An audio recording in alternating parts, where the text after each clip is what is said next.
Assalamualaikum warahmatullahi wabarakatuh.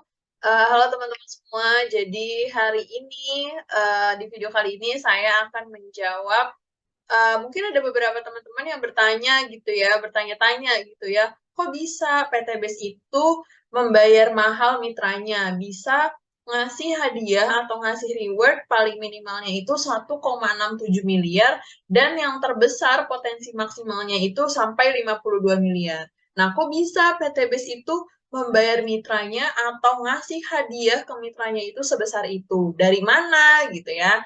Nah, sebelumnya karena ini hanya perbedaan jalur pemasaran atau hanya perbedaan jalur distribusi aja. Perbedaannya antara PT BES dan perusahaan lain. Nah, tapi sebelum itu kita harus tahu dulu nih, apa sih perbedaan, sistem pemasaran atau konsep distribusi dan pemasaran yang ada di Indonesia. Nah, kali ini saya akan mencoba, menjawab gitu ya atau menjelaskan apa sih perbedaannya gitu ya, distribusi yang ada di PT BES dan yang dipakai oleh perusahaan lain. Nah, di Indonesia itu ada 2 konsep distribusi atau konsep pemasaran gitu ya, dan yang ini yang mengeluarkan adalah pemerintah, ada undang-undangnya. Nah, jadi ada 2 konsep distribusi, yang pertama itu distribusi tidak langsung, dan yang kedua itu distribusi langsung. Nah, kalau distribusi tidak langsung biasanya kita sebut konvensional. Nah, barang-barangnya itu atau produk-produknya itu adalah produk yang biasanya kita mudah kita temui gitu ya. Kita bisa beli di warung, kita bisa beli di minimarket, kita bisa beli di grosir, toko, agen gitu, atau kita bisa juga beli di pasar.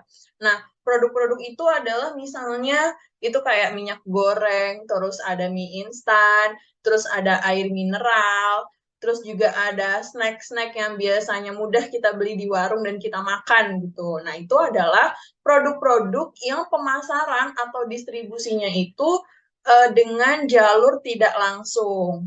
Nah, gimana sih kalau jalur tidak langsung itu? Nah, distribusi tidak langsung itu produk yang dihasilkan atau dibuat di pabrik, itu didistribusikan dulu ke distributor utama gitu. Jadi jalan dulu dia ke distributor utama. Nah, lalu lanjut lagi ke distributor daerah.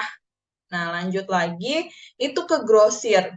Terus lanjut lagi distribusikan ke pengecer, baru sampai ke warung atau ke toko-toko dan barulah bisa kita beli gitu. Nah, biasanya itu bisa mudah banget kita temuin belinya tuh misalnya di warung gitu dan kita hanya sebagai konsumennya aja gitu ya. Jadi produk-produk konvensional atau produk-produk yang distribusinya tidak langsung itu melalui berbagai jalur atau berbagai tahapan.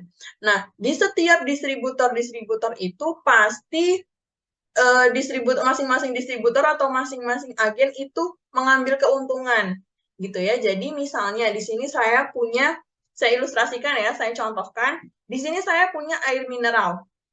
Nah, air mineral ini mudah sekali kita temui di warung atau di toko gitu ya. Nah, saya beli itu 5.000 misalnya. Nah, tapi harga dari pabrik atau harga produksi dari pabrik itu nggak mungkin harganya 5.000.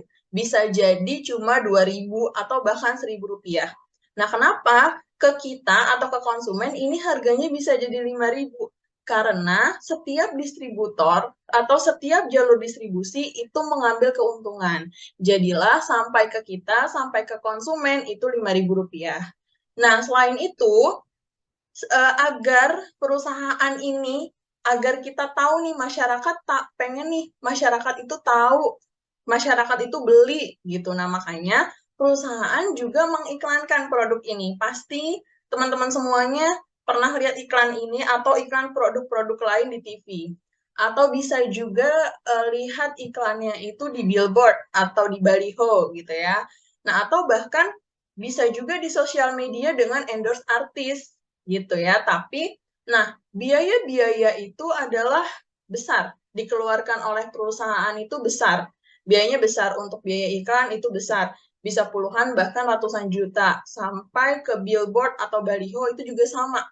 Nah, tapi Yang kaya atau yang punya hasil itu hanya distributor-distributor. Selain itu juga hanya bintang iklan atau artisnya gitu yang kaya. Terus juga business owner atau pemilik toko, pemilik warung gitu ya, yang bisa mendapatkan hasil dari produk-produk konvensional. Dan kita, sedangkan kita gitu ya, kita itu hanya sebagai konsumennya aja. Kita cuma bisa belinya aja di warung gitu. Jadi kita nggak punya tuh kesempatan untuk memulai usahanya atau kita dapat potensi yang besar. Itu nggak mungkin. Nah, jadi setiap produk itu ada jalur pemasaran dan ada jalur iklannya atau jalur promosinya. Itu khusus untuk produk-produk yang didistribusikan secara tidak langsung. Nah, bedanya dengan PTBes itu sama. PTBes juga punya produk gitu ya. PTBes juga sama nih punya produk. Nah, produknya ada di 4 segmen. Ada di otomotif, kesehatan, kecantikan, dan pertanian. Nah, ini saya contohkan misalnya ini ada Hubs Pro, ini produk kesehatan gitu ya. Nah, PTBes ini memangkas biaya-biaya distribusi dan promosi karena sistem distribusinya itu penjualan langsung. Jadi nggak ada biaya untuk distributor dan iklan. Nah, gimana PTBes ini memasarkan produknya? Secara distribusinya langsung. Jadi, produk yang dibuat di pabrik ini, misalnya ini ya, House Pro, dibuat di pabrik. Nah, lalu didistribusikannya hanya ke PTBes. PTBes ini sebagai distributor tunggalnya. Lalu, baru ke mitranya PTBes. Jadi, kita sebagai mitra, atau saya gitu ya, sebagai mitra, itu sebagai distributor dan juga sebagai konsumennya gitu. Nah, jadi nggak ada tuh biaya-biaya distributor-distributor per wilayah, terus juga nggak ada biaya untuk di warung ngambil keuntungan itu nggak ada. Jadi dari pabrik ke PTB selalu langsung ke mitra. Jadi mitra adalah pemangkas dari biaya distribusi. Selain itu juga nggak ada iklannya. Nggak ada iklannya di TV gitu ya, karena kita yang mengiklankan atau mitranya PTBes yang mengiklankan produknya PTBes.